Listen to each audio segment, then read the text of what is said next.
तो आज जो बात होने वाली है वो शील का साक्ष्य। और शील है क्या चीज, ये अपने मन से सोचने की कोई जरूरत नहीं। शील क्या है, उन्होंने ये पुराने भारतीय साक्ष्य अधिनियम उसकी धारा 55 और नए में 50,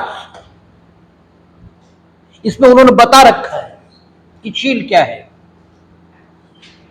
उन्होंने कहा इस धारा में और धारा 46, 47 और 49 में शील शब्द के अंतर्गत ख्याति और स्वभाव दोनों आते हैं। बस यहीं तक पढ़ेंगे अभी, इसके आगे की बात ही नहीं करेंगे अभी, क्योंकि फर्स्ट ऑफ ऑल हम लोग शील के बारे में बात करने वाले हैं। और शील का साक्ष्य कब कब दिया जाएगा और कब कब नहीं दिया जाएगा, इसके बारे में कंप्लीट कोड ये यहां दिया गया है।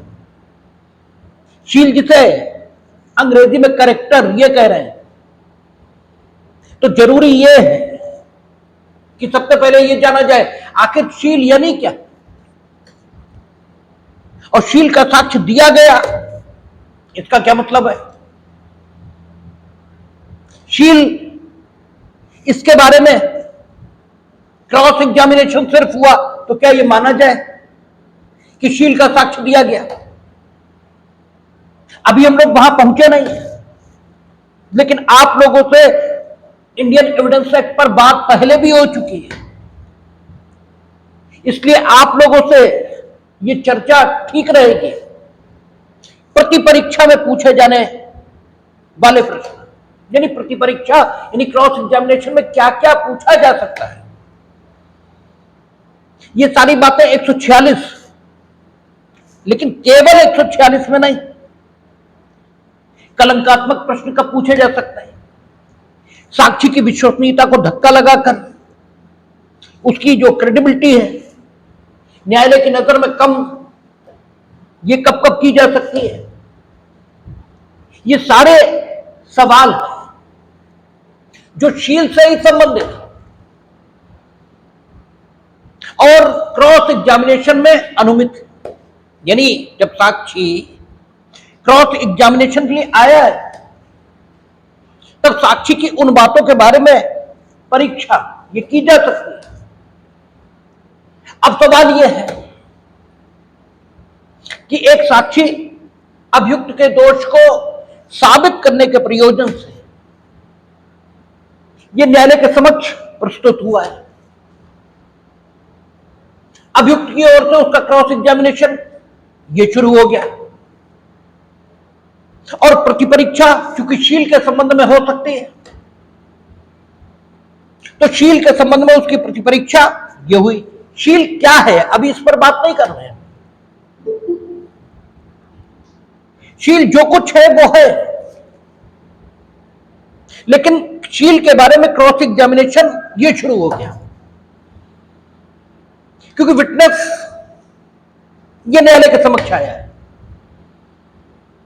और भारतीय साक्ष्य अधिनियम विटनेस के शील को विवाद में लाने की अनुमति यह देता है। इंडियन एविडेंस एक्ट इस बात को अलाउड करता है कि साक्षी के शील की परीक्षा ये की जाए। अब साक्षी के शील की परीक्षा की गई है, क्या अब यह कहा जाए कि अभियुक्त के बुरे शील को साबित करने के लिए यह साक्ष्य दिया जा सकता है, क्या यह माना जा सकता है? इस प्रश्न पर भी हम लोग विचार करेंगे। हम वो सवाल आपके सामने रख रहे हैं बातचीत की शुरुआत में कि जब शील के साक्ष्य पर हम बात करेंगे, यानी सिविल केसेस में शील का साक्ष्य और क्रिमिनल केसेस में शील का साक्ष्य, तो उसमें किन किन बातों पर बात चलेगी यह बात हम आपके सामने रख रहे हैं। अभी यह कहेगा इंडियन एविडेंस एक्ट कि अभियुक्त जब अपने अच्छे शील का साक्ष्य दे रहा है तो उसके बुरे शील का साक्ष्य यह अभियोजन भी दे पाएगा। सिविल मामलों में वादी का शील, ठीक है, ये तब तक विसंगत है जब तक वो नुकसानी की रकम पर प्रभाव ये न डालता हो। दीवानी कार्रवाइयों में प्रतिवादी का शील ये विसंगत है। अगर इस नाते उसके शील का साक्ष्य ये देने की कोशिश हो रही है कि वो उस काम को कर ही नहीं सकता जिस काम को करने का आरोप ये उस पर है, तो शील क्या है इसे समझना ही होगा। और अच्छे शील का साक्ष्य ये क्या है और बुरे शील का साक्ष्य ये क्या है। और अच्छा शील, अगर अभियुक्त ने अच्छे शील का साक्ष्य दिया तो बुरे शील का साक्ष्य दिया जा सकता है, या फिर शील स्वयं विवादित तथ्य है। तो शील विवादित तथ्य कब होता है, इन सारी बातों के आधार पर बातचीत हम लोग करेंगे। तो सबसे पहली बात तो यह है कि आखिर शील है क्या। तो शील जो कुछ है जिसे अंग्रेजी में कैरेक्टर ये कह रहे हैं, वो अपने मनों से अनुमान लगाने की कोई जरूरत नहीं है, क्योंकि कानून में अनुमान लगाने के लिए आप बिल्कुल अलाउड नहीं है। जो कुछ आप समझते हैं वो कानून है ऐसा आप मानते तो है, लेकिन सही स्थिति ये है नहीं। कानून बिल्कुल अलग है और आपकी मान्यताएं बिल्कुल अलग है। आपकी मान्यता कुछ भी हो, कानून को इससे कोई सरोकार नहीं है। कानून अपने में एकदम क्लियर है कि वो क्या है। तो अगर सवाल यह पैदा हो रहा है कि शील ये सुसंगत है या विसंगत है, तो फर्स्ट ऑफ ऑल ये जानना होगा कि शील क्या है। और शील क्या है इसे जानने के लिए स्वयं एविडेंस एक्ट यही देखना होगा, जो पुराना भारतीय साक्ष्य अधिनियम है, उसका सेक्शन 55, उसमें शील को बताया गया कि वो क्या है। और नए में सेक्शन 50 वो बता रहा है कि इस धारा में और धारा 46, 47 और 49 में शील शब्द के अंतर्गत ख्याति और स्वभाव दोनों आते हैं। आगे हम पढ़ ही नहीं रहे, अभी आगे तब पढ़ेंगे जब सेक्शन 50 पर पहुंच जाएंगे। उस तक ख्याति और स्वभाव ये दोनों आते हैं। अच्छा, ख्याति इसका मतलब क्या हुआ। ख्याति का अर्थ होता है आप लोगों की नजर में जो हैं। आप खुद की नजर में क्या हैं या आप वास्तव में क्या हैं, ये एक प्रश्न है। आप खुद में कुछ भी हो सकते हैं, आपकी खुद के बारे में मान्यता ये कुछ भी हो सकते हैं, लेकिन लोग आपके बारे में क्या सोचते हैं ये आपकी रेपुटेशन, ये आपकी ख्याति है। कई बार जो होता है उससे बिल्कुल डिफरेंट रेपुटेशन ये आपकी होती है। आप जो है ये तो व्यक्ति तब जानेगा जब वो आपके संपर्क में आएगा, लेकिन आपकी ख्याति ये वो भी हो सकती है जो आप नहीं है, ठीक है। लेकिन इसके बाद भी ख्याति का साक्ष्य और स्वभाव का साक्ष्य ये दोनों, ठीक है, शील का साक्ष्य ये माने जाते हैं। अभी हम सेक्शंस नहीं पढ़ रहे हैं, क्योंकि सेक्शंस पढ़ने में क्या है वो तो पढ़ ही लेंगे। सबसे पहले हमें ये समझना चाहिए कि शील ये क्या चीज है, ठीक है। शील का अर्थ है ख्याति का साक्ष्य और स्वभाव का साक्ष्य। अच्छा, ख्याति आपकी बनती कैसे है? आप लगातार कुछ प्रकार के काम ये करते रहते हैं, उन कामों के आधार पर आपकी एक प्रसिद्धि ये निर्मित होती चली जाती है।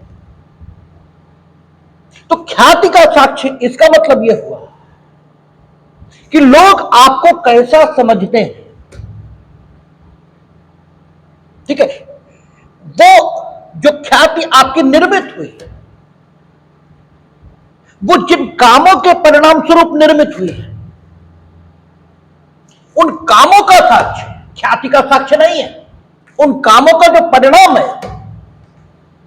वो ख्याति का साक्ष्य। आप लगातार चोरी करते रहते हैं, कभी पकड़े नहीं गए,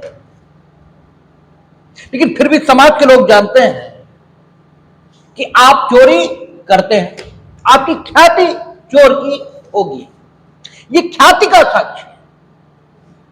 ठीक है, शील का साक्ष्य मतलब ख्याति का साक्ष्य, और ख्याति हमेशा दूसरों की नजर में होती है।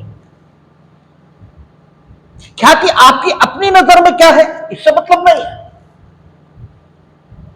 आप अपनी किताबें देखेंगे, उसमें एक मामले में शील का साक्ष्य देते समय कुछ साक्षियों को बुलाया गया, शील का साक्ष्य देने के लिए बुलाया गया। उन साक्षियों से प्रश्न किया गया कि इनके बारे में लोग कैसा सोचते हैं। उनका लोगों की जानकारी हमें नहीं है, हम यह बता सकते हैं कि हम क्या सोचते हैं इनके बारे में। यह साक्ष्य अग्राह्य हुआ, यह शील का साक्ष्य नहीं है। शील का साक्ष्य तो यही है कि लोग इनके बारे में क्या सोचते हैं, आप इनके बारे में क्या सोचते हैं, इससे तो लेना ही देना नहीं। और अगर आप यह बताना शुरू करें कि इन्होंने अमुक जगह चोरी की थी, अमुक जगह चोरी की थी, इसलिए लोग इन्हें चोर समझते हैं, नहीं, ये नहीं। आप उन उदाहरणों का साक्ष्य नहीं देंगे, आप उन विशिष्ट कामों का साक्ष्य नहीं देंगे जिन विशिष्ट कामों से शील निर्मित हुआ। ठीक है, शील है क्या? ख्याति और स्वभाव। और ख्याति आपकी जो बनती है वो आपके कामों का परिणाम होती है। आप जो विभिन्न प्रकार के काम करते रहते हैं, उन कामों से आपकी एक प्रकार की रेपुटेशन, एक प्रकार की ख्याति निर्मित ये हो ही जाती है। तो उन विशेष कामों का साक्ष्य ये ग्राह्य नहीं है। ठीक है, ये मना है, ग्राह्य नहीं बल्कि मना है। देखें स्पष्टीकरण धारा 50 का, धारा 50 का स्पष्टीकरण सबसे पहले पढ़ना पड़ता है, क्योंकि ये सारी सेक्शंस मिलकर शील के बारे में एक पूरा कंप्लीट कोड ये निर्मित करना। तो शील के साक्ष्य को कब कब दिया जा सकता है और किस प्रकार दिया जा सकता है, इस बारे में धारा 50 से लेकर के वो धारा 46 से लेकर के और 50 तक, और वहां पुराने में 50 से लेकर के वो 50 से क्यों 52 से लेकर के 55 तक। तो ये कंप्लीट देखना पड़ेगा। और सेक्शन 50 इसका स्पष्टीकरण तो सबसे पहले है, वो बता रहा है, कहता है इस धारा में और धारा 46, 47 और 49 में शील शब्द के अंतर्गत ख्याति और स्वभाव दोनों आते हैं, किंतु धारा 49 में यथा उपबंधित के सिवाय, यानी धारा 49 में जो कुछ उपबंधित है उसे छोड़ दें। धारा 49 में क्या उपबंधित है जब आएगी देख लेंगे, लेकिन कहता है धारा 49 में यथा उपबंधित के सिवाय केवल साधारण ख्याति व साधारण स्वभाव का ही, न कि ऐसे विशिष्ट कार्यों का जिनके द्वारा ख्याति व स्वभाव दर्शित हुए थे, साक्ष्य दिया जा सकेगा। यानी आप शील के साक्ष्य के तौर पर जो देंगे वो ख्याति का साक्ष्य होगा या स्वभाव का साक्ष्य होगा। और वो ख्याति और स्वभाव सामान्य ख्याति और सामान्य स्वभाव, न कि उन कामों का साक्ष्य जिन कामों के आधार पर वो ख्याति और स्वभाव निर्मित हुए। आप आपसी बातचीत में कहते हैं कि अरे वो बड़ा रूढ़ा आदमी है, अरे वो बड़ा कंजूस आदमी है। आपकी ये राय, ठीक है, उसकी ख्याति के संबंध में है। और उसकी कंजूस आदमी की जो ख्याति, वो उसकी ख्याति किन कामों के आधार पर निर्मित हुई, उसका साक्ष्य नहीं देंगे आप केवल साधारण ख्याति इसी का साक्ष्य देंगे। आप केवल सामान्य स्वभाव इसी का साक्ष्य देंगे, क्योंकि शील के तौर पर इन्हीं दोनों चीजों का साक्ष्य यह देना अलाउड है। इसके अलावा उन विशेष कामों का साक्ष्य जिनके आधार पर वो शील या ख्याति या स्वभाव निर्मित हुआ है, ये यूं कहें कि वो शील निर्मित हुआ है, उसका साक्ष्य डिसअलाउड है, वो नहीं देंगे आप। अच्छा, शील के साक्ष्य की एविडेंटरी वैल्यू, इसका साक्षिक मूल्य, ये क्या हो सकता है? तो शील के साक्ष्य के आधार पर डिसाइड कुछ नहीं होगा। इसका साक्षिक मूल्य सुसंगत तथ्यों या विवादित तथ्यों के साक्ष्य के बराबर नहीं है। डिसाइड हमेशा सुसंगत तथ्यों के साक्ष्य या विवादित तथ्यों के साक्ष्य इसी पर होगा। बस केवल बात इतनी है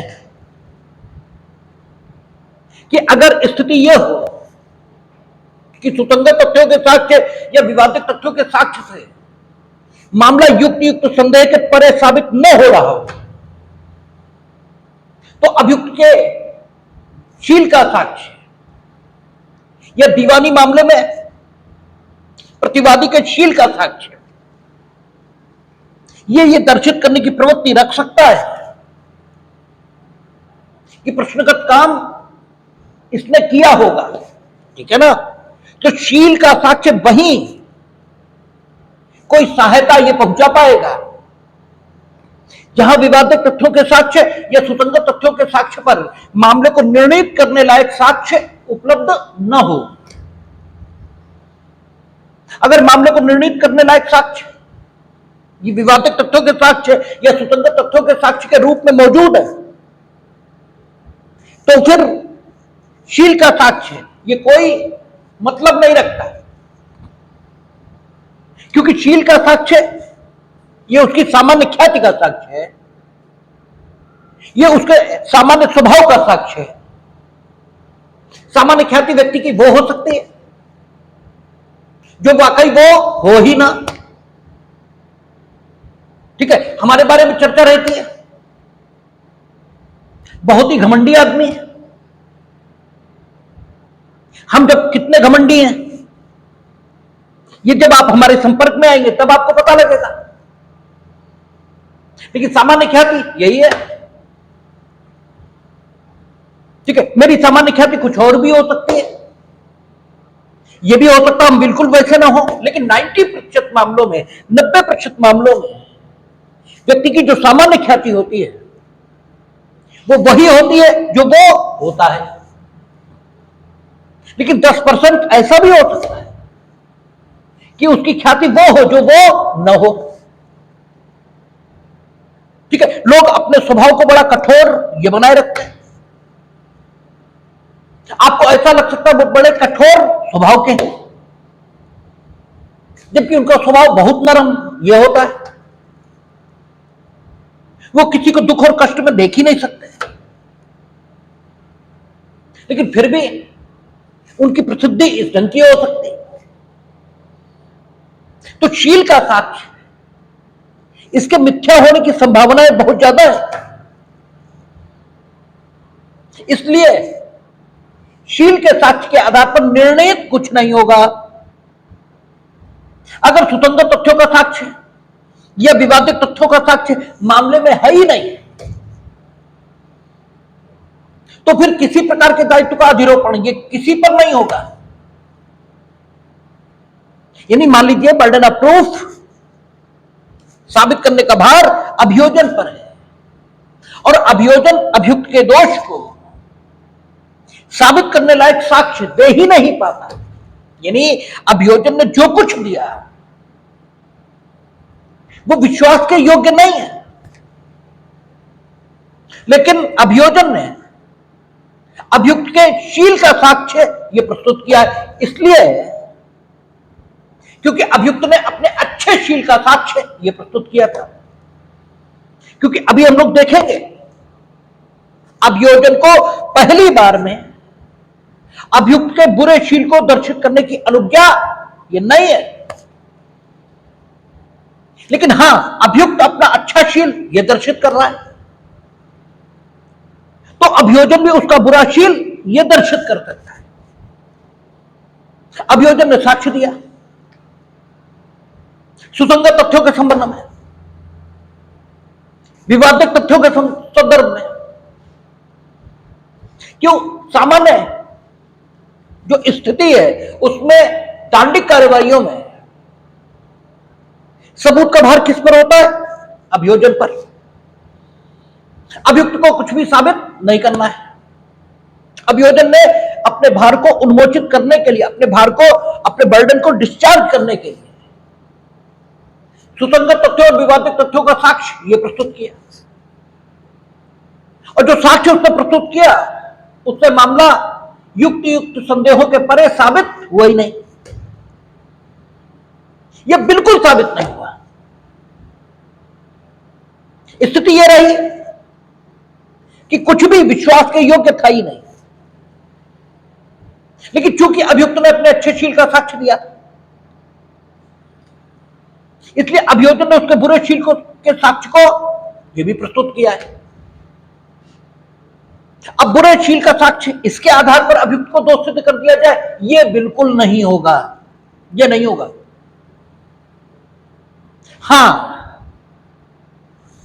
जो साक्ष्य अभियुक्त ने जो साक्ष्य अभियोजन ने प्रस्तुत किया वो विश्वसनीय तो है,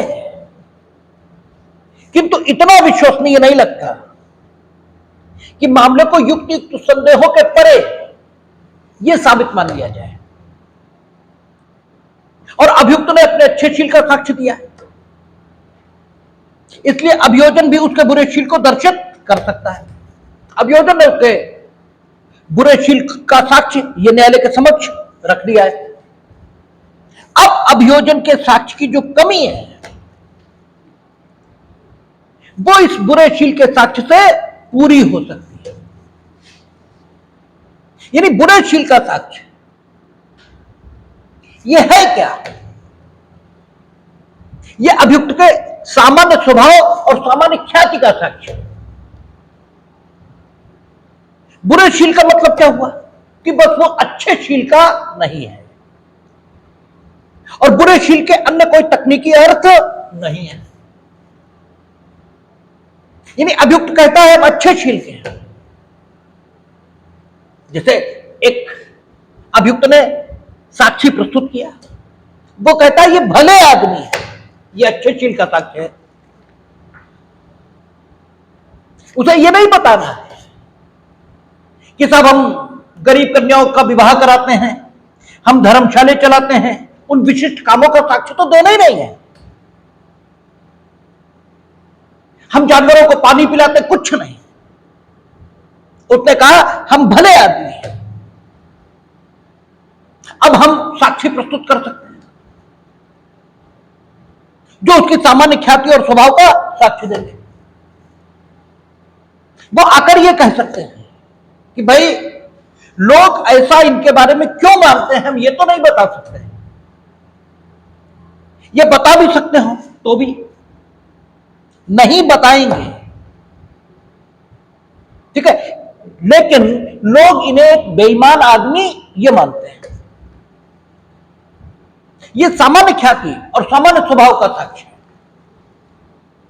ठीक है। तो बुरे शील का साक्ष्य मतलब ऐसा साक्ष्य जो सामान्य ख्याति और सामान्य स्वभाव के बारे में है।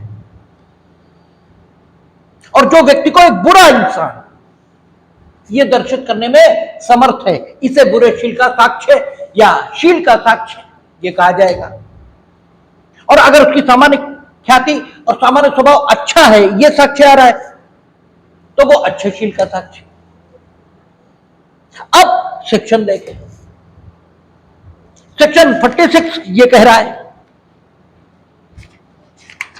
कि सिविल मामलों में यह तथ्य कि किसी संपृक्त व्यक्ति का शील ऐसा है कि जो उस पर अध्यारोपित किसी आचरण को अधिसंभाव्य अनधिसंभाव्य बना देता है, विसंगत है। वहां तक के सिवाय जहां तक कि ऐसा शील अन्यथा सुसंगत तथ्यों से प्रकट होता है। देखिए, न्यायालय को जो जांच करनी होती है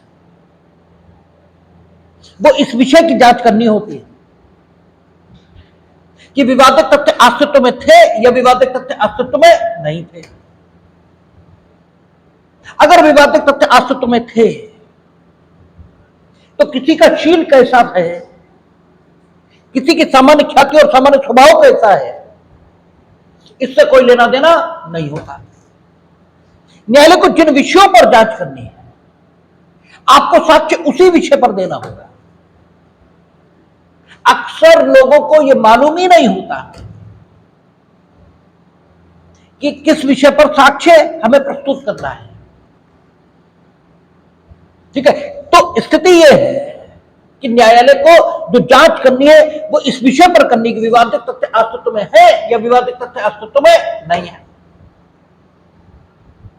अरे भाई, आदमी पहली बार भी गलती कर सकता है। एक्सीडेंट हुआ,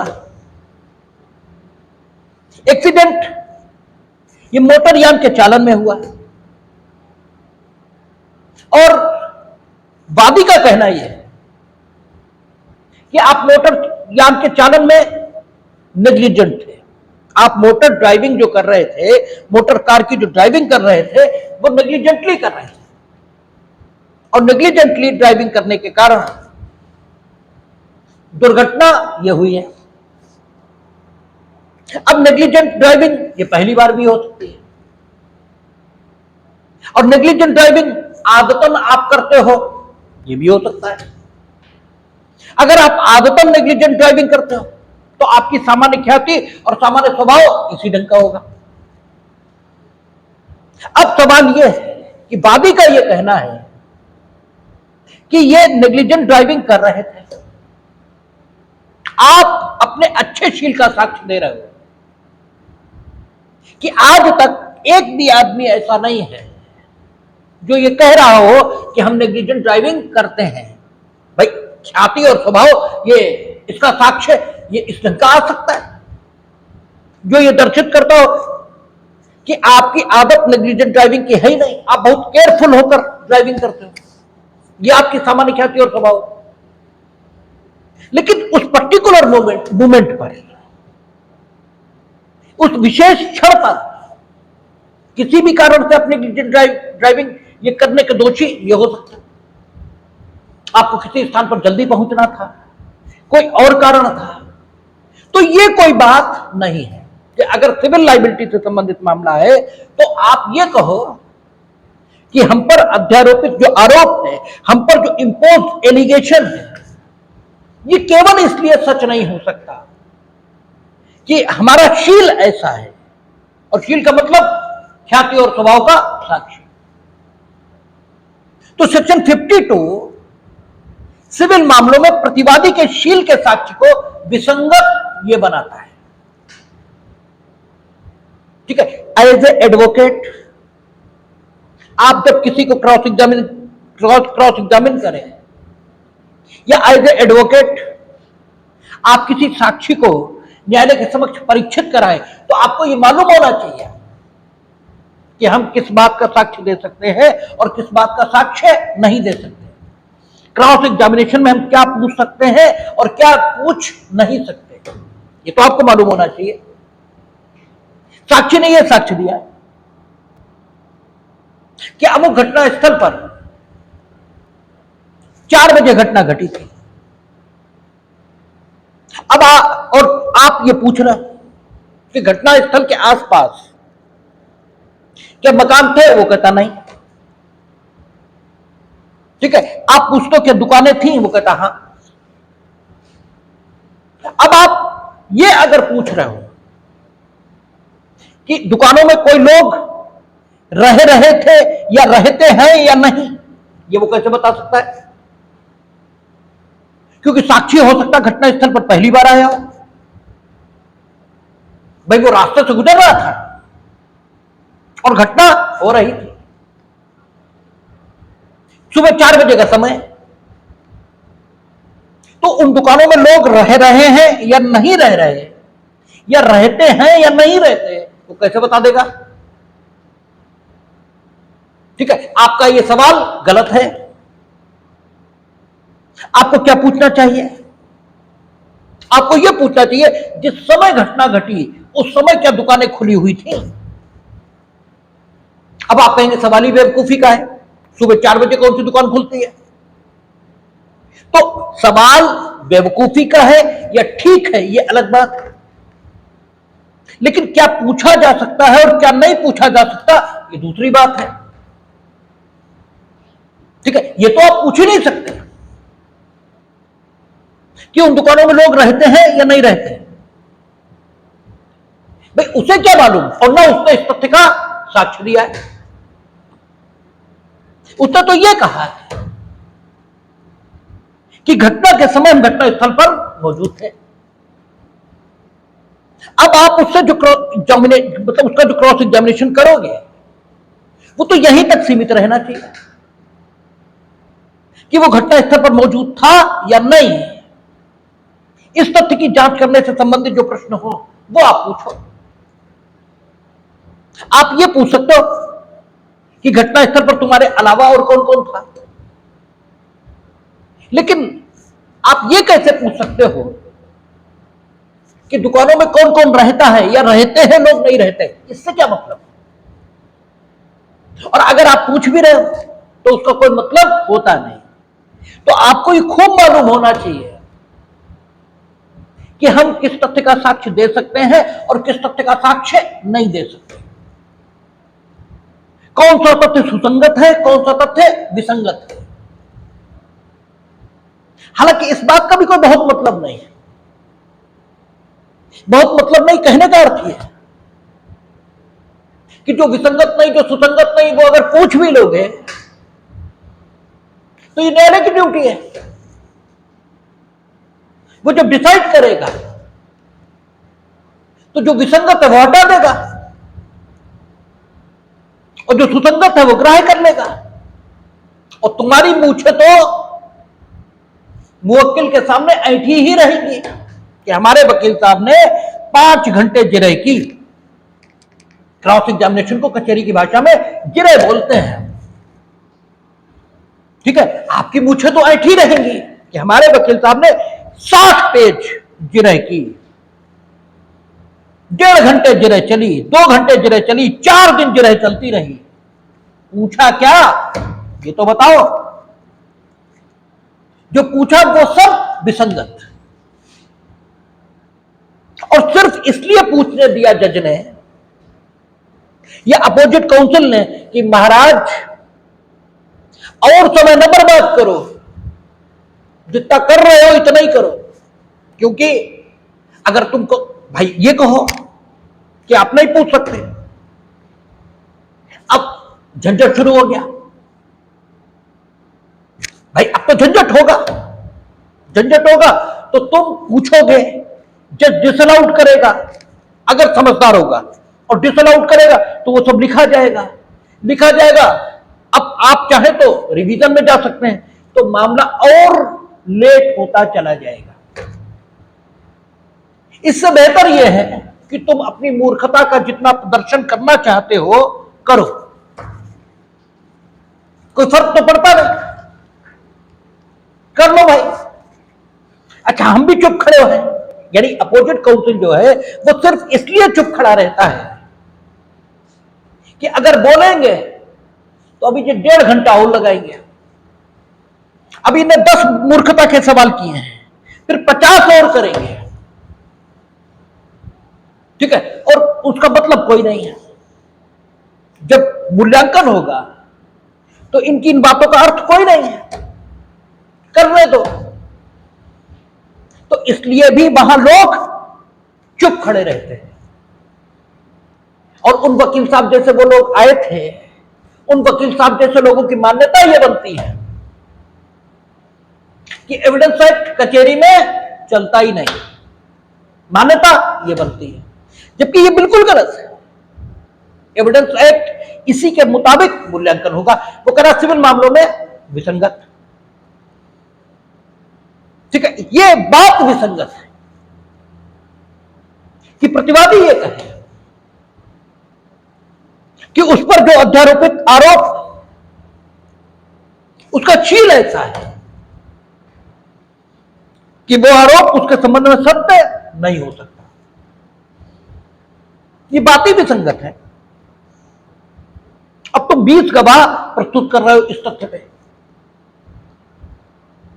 ठीक है ना, भाई डिफेंडेंट को अधिकार है,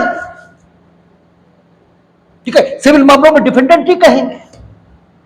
आप जो साक्षी परीक्षित कराने लाए हैं उसकी परीक्षा ये होगी। अब तुम शील का साक्षी ले आए, अब न्यायालय डिसअलाउड करे आपको कि नो, आप नहीं पूछेंगे, आप ये साक्षी परीक्षित ही नहीं कराएंगे, इसलिए क्योंकि ये शील का साक्ष्य दे रहा है। और शील का साक्ष्य भी इस बिंदु पर दे रहा है कि प्रतिवादी का शील ऐसा है, यानी उसकी ख्याति और स्वभाव ऐसा है कि वो ये काम कर ही नहीं सकता जिसका आरोप उस पर है। अगर न्यायालय डिसअलाउड कर दे तो तुम लिए घूमोगे। अब मुकदमा जो 1 साल में डिसाइड हो सकता है वो 5 साल में डिसाइड होगा। इसे ठीक लिखाओ भाई, लिखाओ, खूब आपने साक्ष्य दे दिया, अब डिसाइड होगा। डिसाइड 52 के मुताबिक। वो जो कुछ आपने दिया वो तो सब विसंगत है, उसे विचार ही में नहीं लेंगे।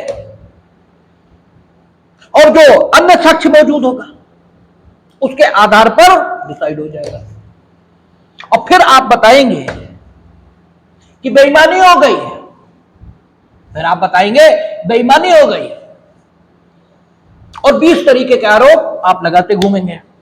और सही बात यह होगी कि आपको कुछ मालूम ही नहीं है, ठीक है ना। तो कहता है सिविल मामलों में शील का साक्ष्य विसंगत है वहां तक के सिवाय जहां तक कि ऐसा शील अन्यथा सुसंगत तथ्यों से प्रकट होता हो। सिविल मामलों में भी शील का साक्ष्य ये दिया जा सकेगा अगर वो शील अन्य सुसंगत तथ्यों से प्रकट हो रहा है, यानी वे तथ्य जो अन्यथा सुसंगत है।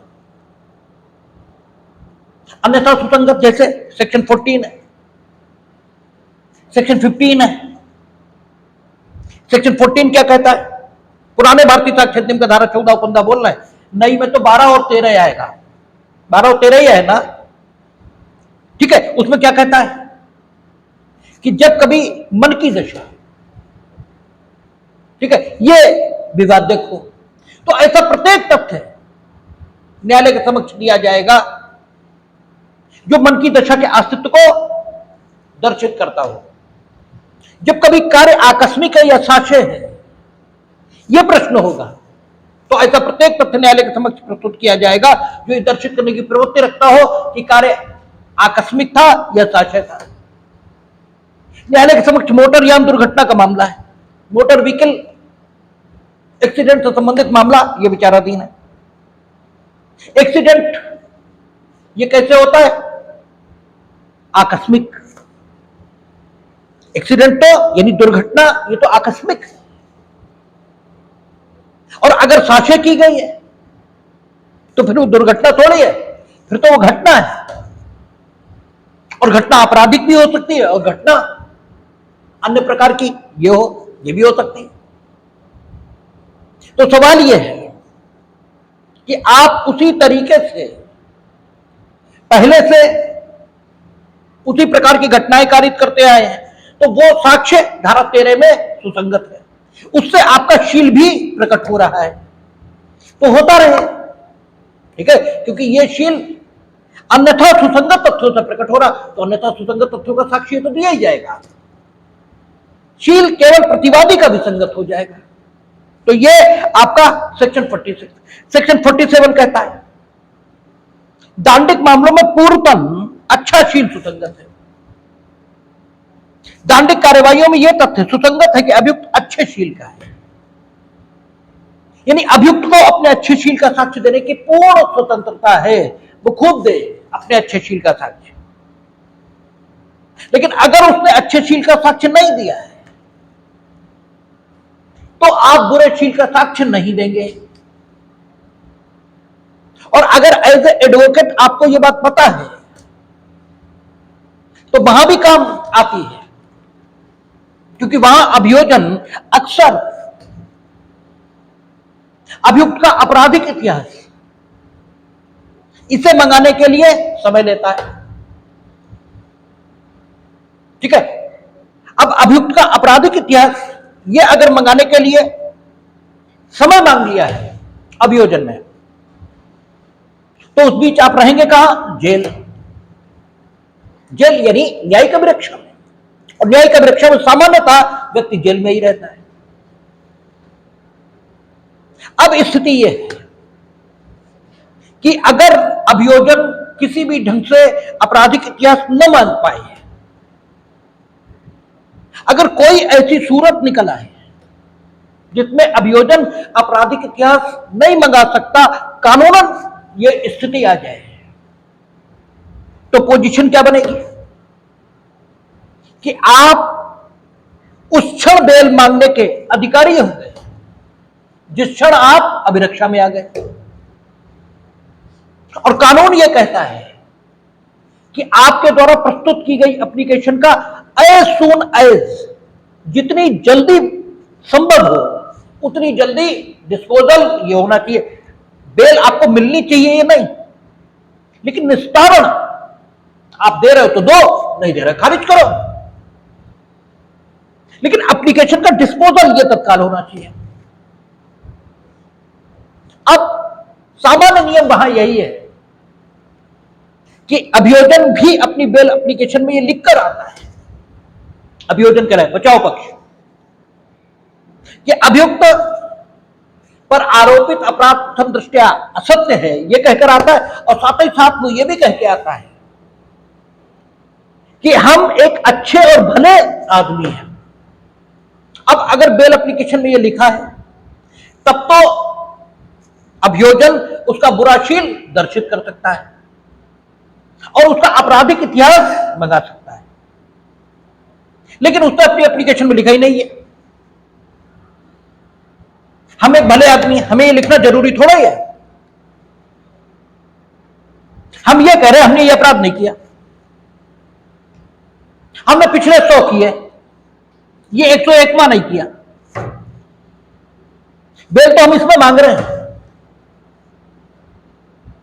100 करने से ये तो नहीं तय होता कि हमने 101वां भी किया। अब अगर अभियोजन आपराधिक इतिहास मंगा रहा है तो मंगा ही नहीं सकता, क्योंकि सेक्शन 54 यह कहता है कि उसका बुराशील यह अभियोजन तब तक दर्शित नहीं कर सकता जब तक वो अच्छा शील दर्शित न करे। लेकिन ये तो मालूम तो हो, ठीक है, आपको मालूम ही नहीं। अब स्थिति है कि आपने एप्लीकेशन में कुछ भी लिखा हो, अभियोजन उसे पढ़ता ही नहीं, वो सीधे लिखता है कि श्रीमान जी अभियुक्त का आपराधिक इतिहास मंगाने के लिए समय ये दे दिया जाए, और रूटीन वे में समय मिल जाता है। ये ड्यूटी किसकी है? ये तो ड्यूटी आपकी है। आप ये कहें कि मंगा ही नहीं सकते ये, और अगर ये मंगा ही नहीं सकते तो एप्लीकेशन अभी सुनी जाएगी, क्योंकि टाइम तो इसीलिए लग रहा ना, क्योंकि टाइम इन्हें दिया जा रहा है। ये कहते हैं हम आपराधिक इतिहास मंगाएंगे तो इन्हें टाइम मिलना है, इसलिए डेट लग रही है। और अगर स्थिति यह है कि हमने कुछ कहा ही नहीं अपने शील के संबंध में, तो ये मेरा बुरा शील कैसे दर्शित कर देंगे? और जब कर ही नहीं पाएंगे तो एप्लीकेशन अभी डिस्पोज ऑफ होगी। आपको देनी है दो, नहीं देनी बेल मत दो, आगे के कोर्स में, ठीक है। लेकिन आपको ये जानकारी होनी ही चाहिए, अगर नहीं है आप कर ही नहीं सकते, ठीक है, क्योंकि होगा सब कुछ कानून के मुताबिक। तो कहता है दंडिक कार्यवाहियों में यह तथ्य सुसंगत है कि व्यक्ति अच्छे शील का है, ये सुसंगत है, अभियुक्त चाहे अपने अच्छे शील का साक्ष्य दे। और शील के साक्ष्य का मतलब क्या हुआ? वही ख्याति और स्वभाव का साक्ष्य, ये वो दे दे। और अगर वो देता है तो सेक्शन 49 आएगा, ठीक है। 49 कहता है उत्तर में होने के सिवाय पूर्वतन बुराशील सुसंगत नहीं है। इसके मतलब पूर्वतन बुराशील सुसंगत कब है? जबकि उसने अच्छे शील का साक्ष्य दिया हो और उसके उत्तर में तुम बुरे शील का साक्ष्य ये दे रहा, यानी पहली बार में पूर्वतन बुराशील इसका साक्ष्य नहीं दिया जा सकता। पहली बार अगर आप साक्ष्य देना चाहते हो तो बुरे शील का साक्ष्य नहीं आएगा। शुरुआत वो करे अच्छे शील का साक्ष्य देने की, यानी अभियुक्त पहले अच्छे शील का साक्ष्य दे, तब आप बुरे शील का साक्ष्य ये दे सकते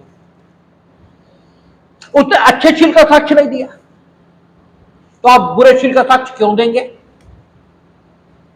क्योंकि पूर्वतन बुरा शील ये तो वही सुसंगत है जब अच्छे शील का साक्ष्य दिया हो, क्योंकि उसने कहा कि उत्तर में होने के सिवाय पूर्वतन बुरा शील सुसंगत नहीं है,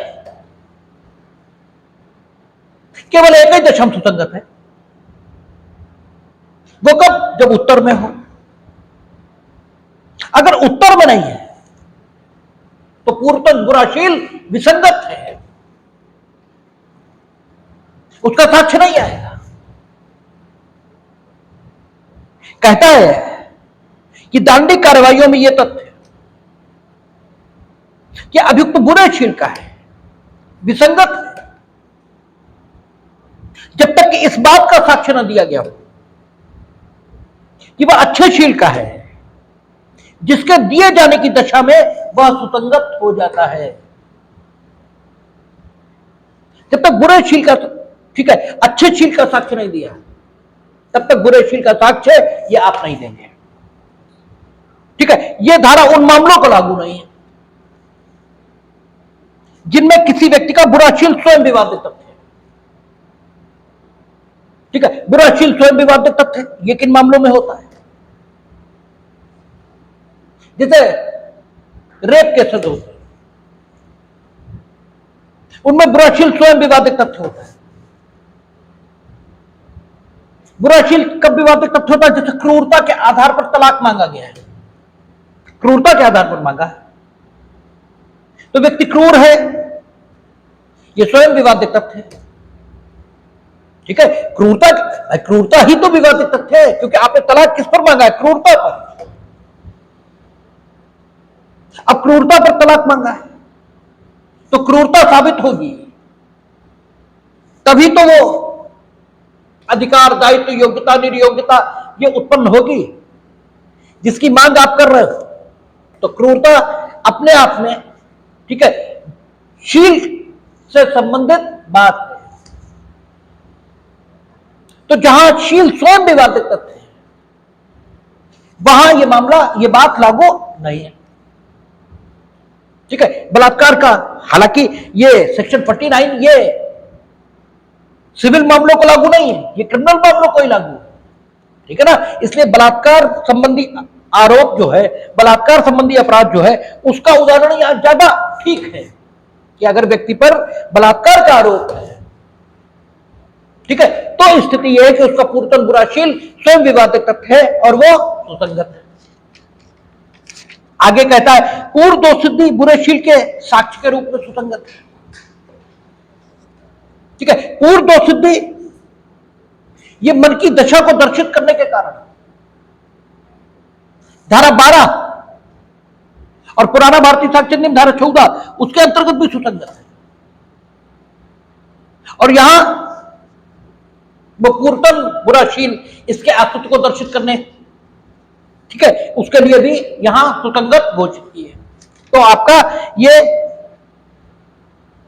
सेक्शन 49 और 50 ये क्या कहता है, सिविल मामलों में यह तथ्य कि किसी व्यक्ति का शील ऐसा है जिससे नुकसानी की रकम पर जो उसे मिलनी चाहिए प्रभाव पड़ता है तब सुसंगत है। यानी 52 प्रतिवादी के शील के बारे में और 55 ये वादी के शील के बारे में। 52 कहती है कि बुरा शील ये अच्छा शील ये सब विसंगत। किसके संबंध में? प्रतिवादी के संबंध में। अगर प्रतिवादी अपने शील के आधार पर यह कहना चाहता है कि उस पर आरोपित आरोप ये सच हो ही नहीं सकता क्योंकि उसका शील ऐसा है, तो विसंगत, कोई मतलब नहीं इस बात का। और आपका सेक्शन 50 यह कह रहा है कि वादी का अच्छा शील केवल तब सुसंगत जबकि पोजीशन क्या हो कि नुकसानी की रकम पर उसका प्रभाव यह पड़ता हो। और यह कानून कभी भी अयुक्ति संगत नहीं होता, यह बताना युक्ति संगत है। अन्यथा यह होगा कि एक चोर अपनी मानहानि के लिए उतना ही प्रति कर पाएगा जितना एक भला आदमी पाएगा। भाई एक चोर की मानहानि आपने की, वो भी आदमी की मानहानि है, और एक भले आदमी की मानहानि आपने की, वो भी आदमी की ही मानहानि है। चोर की मानहानि चिंपैंजी की मानहानि ये तो है नहीं। तो जो प्रतिकर उसे मिलना चाहिए वही प्रतिकर इन्हें मिलना चाहिए। आपने किसी सिंगर के बारे में, किसी लेखक के बारे में, किसी शिक्षक के बारे में उसकी मानहानि की और यह कहकर की कि उसके अंदर वो पेशेगत योग्यता नहीं है, जिस पेशेगत योग्यता के कारण वो शिक्षक, म्यूजिशियन आदि आदि समझा गया है। वो अच्छा गाना नहीं गाता, उसे अपने विषय का ज्ञान नहीं है। इसका जो प्रभाव होगा और इसका जो नुकसान होगा, ठीक है, ये उस नुकसान के मुकाबले बड़ा होगा। जबकि आपने किसी व्यक्ति के बारे में यह कहा कि वो मूर्ख है, एक सामान्य व्यक्ति के बारे में। इन दोनों बातों में फर्क है। तो एक मामले में नुकसानी की रकम ज्यादा होनी चाहिए और एक में कम होनी चाहिए। तो अगर सेक्शन 50 ये नहीं होगा तो वादी के शील के संबंध में, ठीक है, कोई साक्ष्य ये दिया नहीं जा सकेगा और जो एक अच्छी स्थिति नहीं होगी। इसलिए उन्होंने बनाया कि सिविल मामलों में यह तथ्य कि किसी व्यक्ति का शील ऐसा है जिससे नुकसानी की रकम पर जो उसे मिलनी चाहिए प्रभाव पड़ता है, सुसंगत है। यानी लोग उसे बहुत अच्छा टीचर मानते हैं, लोग उसे बहुत अच्छा सिंगर मानते हैं, और आपने ऐसी बात कही है जो उसके शील के संबंध में है, उसकी सामान्य ख्याति के संबंध में है या उसके स्वभाव के संबंध में है, और वह सामान्य ख्याति उसके पेशेगत योग्यताओं से संबंधित है। तो फिर इस तथ्य को सुसंगत होना ही चाहिए, और चूंकि होना चाहिए इसलिए सेक्शन 50 में वो सुसंगत है। ठीक है, आपका स्पष्टीकरण आपको पहले ही बताया कि स्पष्टीकरण में उन्होंने शील क्या है ये बता दिया। ठीक है, अब सेक्शन 48 जो पुराने भारतीय साक्ष्य नियम में कौन सा है, 53A। 53A ये कहता है, इन्हीं अपराधों का जिक्र करता है लेकिन उस समय जो पुराना भारतीय साक्ष्य अधिनियम है वो भारतीय दंड संहिता ये लिखता है, और इन सेक्शंस को क्या लिखता है, 376 ए बी सी डी आदि आदि। ठीक है, और यहां चूंकि नंबर बदल गए हैं, ये नया भारतीय साक्ष्य अधिनियम भारतीय न्याय संहिता ये नाम लेगा। ठीक है, और ये जो सेक्शन उन्होंने लिखे हैं 64, 65, 66, 67, 68, 69, ये बलात्कार और ठीक है वो जो अपराध है वहां दर्शरतिकता, पीछा करना, विवस्त्र करना, लैंगिक उत्पीड़न, ठीक है, स्त्री की लज्जा भंग करने के आशय से हमला, वो जो अपराध है वही अपराधों की ये धाराएं यहां है। ये धाराएं उन्हीं अपराधों से संबंधित है। तो कहता है भारतीय न्याय संहिता 2023 की धारा 64, 65, 66, 67, 68, 69, 70, 71, 74, 75, 76 या 77 या 78 इसके अधीन किसी अपराध के लिए या किसी ऐसे अपराध के किए जाने का प्रयत्न करने के लिए अभियोजन में जहां सम्मति का प्रश्न विवाद है, वहां पीड़िता के शील यानी उसकी सामान्य ख्याति या स्वभाव का या ऐसे व्यक्ति का किसी व्यक्ति के साथ, सबसे ज्यादा इंपॉर्टेंट यही है, किसी व्यक्ति के साथ पूर्व लैंगिक अनुभव का साक्ष्य, ऐसी सम्मति या सम्मति की गुणता के मुद्दे पर सुसंगत नहीं होगा। और रोज झगड़ा इसी पर होता है। क्या दर्शित करने की कोशिश होती है? दर्शित करने की यह कोशिश होती है कि साहब ये फोटो है, ये लिव इन में रह रहे थे, इससे बलात्कार का कोई सवाल नहीं उठता क्योंकि ये लिव इन में थे और लिव इन सहमति पर आधारित होती है। और ये सेक्शन क्या कह रहा है? सेक्शन कहता है कि उपरोक्त अपराधों में, ठीक है, किसी अपराध के लिए या किसी अपराध के किए जाने का प्रयत्न करने के लिए किसी अभियोजन में जहां सम्मति का प्रश्न विवाद है, लिव इन में आप सम्मति के प्रश्न को ही तो विवाद कर रहे हो, जहां सम्मति का प्रश्न विवाद है वहां पीड़िता के शील का, ना तो आप ये कह सकते हो कि ये इनका शील ऐसा, इनकी सामान्य ख्याति और स्वभाव ऐसा है जिसके आधार पर यह माना ही नहीं जा सकता कि ये संबंधित काम में कंसल्टेड पार्टी न रही हो, ये माना ही नहीं जा सकता। न तो आप ये कह सकते हो, ठीक है, ये भी नहीं कह सकते। और या ऐसे व्यक्ति का किसी व्यक्ति के साथ पूर्व लैंगिक अनुभव का साक्ष्य, यानी आप ये भी नहीं कह सकते कि ये लगातार इनके साथ लिव इन में रह रही थी इसलिए अमुक डेट को जो ये रेप होने की बात कहती हैं वो गलत है, ये भी नहीं कह सकते आप, क्योंकि पूर्व लैंगिक अनुभव का साक्ष्य सम्मति के प्रश्न पर नहीं दिया जाएगा। और पूर्व लैंगिक अनुभव किसी के साथ का मतलब जिसके साथ लिव इन में रहती रही है वो भी आ गया। यानी स्थिति यह निकल कर आई है कि कोई सालों से लिव इन में रह रहा था, इससे कोई लेना देना नहीं। अगर एक अवसर पर भी, ठीक है, स्थितियां वो थी जो बलात्कार के अपराध के लिए जरूरी बताई गई हैं,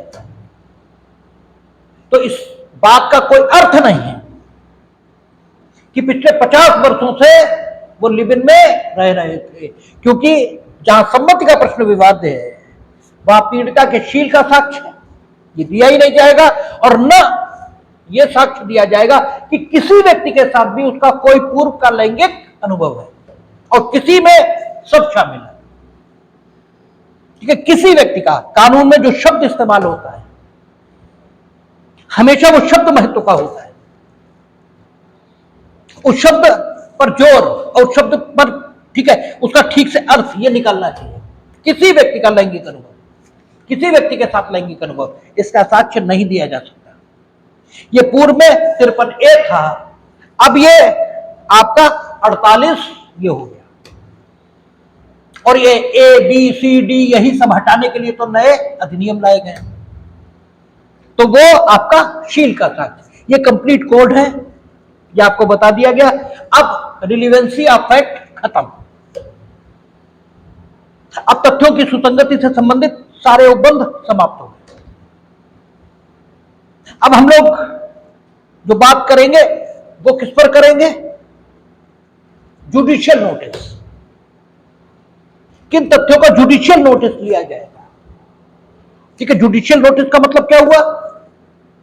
जिसका साक्ष्य न्यायालय को देना नहीं पड़ेगा। न्यायालय कुछ जानता नहीं है, न्यायालय को सब कुछ जनवाया जाता है। कैसे? साक्ष्य के माध्यम से। उसकी आंखों पर पट्टी बंधी है, उसे कुछ दिखाई नहीं देता। आप साक्ष्य के माध्यम से उसे अनुभव कराएंगे, दिखाएंगे। लेकिन कुछ तथ्य ऐसे हैं जिनके बारे में यह मानकर चला जाएगा कि उन तथ्यों की मौजूदगी की सूचना न्यायालय को है, यह मानकर चला जाएगा। क्योंकि वे तथ्य ऐसे हैं कि उनके अस्तित्व की सूचना हर उस व्यक्ति को है जो समाज में रहता है और जो सामान्य बुद्धि का मनुष्य है। क्योंकि न्यायालय का पीठासीन अधिकारी ये सामान्य बुद्धि का मनुष्य है ही है और ये समाज में ही रह रहा है। इसलिए कुछ घटनाएं हैं, कुछ तथ्य हैं जिनकी मौजूदगी की सूचना इसे रही होगी, ये युक्ति संगत तौर पर माना जा सकता है। तो उन तथ्यों की, जिन तथ्यों की जुडिशियल नोटिस होने की अपेक्षा की जाएगी, वे सारे तथ्य ऑलरेडी डिसाइड कर दिए गए, बता दिए गए। किसके द्वारा? स्वयं विधायिका के द्वारा कि केवल इन तथ्यों का जुडिशियल नोटिस होगा। शेष सारे तथ्यों की मौजूदगी, शेष सारे तथ्यों की विद्यमानता ये पक्षकारों को साबित करनी होगी और शेष तथ्यों की विद्यमानता किस पक्षकार को साबित करनी होगी, इसी के संबंध में, ठीक है, सबूत के भार से संबंधित नियम ये भारतीय साक्ष्य अधिनियम में मौजूद है। वो बताते हैं कि बर्डन ऑफ प्रूफ किसी भी तथ्य को साबित करने का किस पर होगा और प्रथमता साबित करने का भार ये किस पर होगा। लेकिन कुछ तथ्य हैं जिनकी न्यायिक अपेक्षा, हिंदी में बोलते हैं न्यायिक अपेक्षा और अंग्रेजी में बोलते हैं जुडिशियल नोटिस। तो किन तथ्यों का जुडिशियल नोटिस होगा ये आगे की बात है, अगली क्लास में हम लोग करेंगे। ठीक है, और अगली क्लास अब मंगल को करेंगे क्योंकि कल सैटरडे है, हम भी पढ़ाते पढ़ाते हो जाते हैं परेशान। शाम को नहीं, सुबह ही क्लास रहेगी कल और शाम को नहीं करेंगे। फिर संडे है और मंडे को इलेक्शन है, तो मंगल।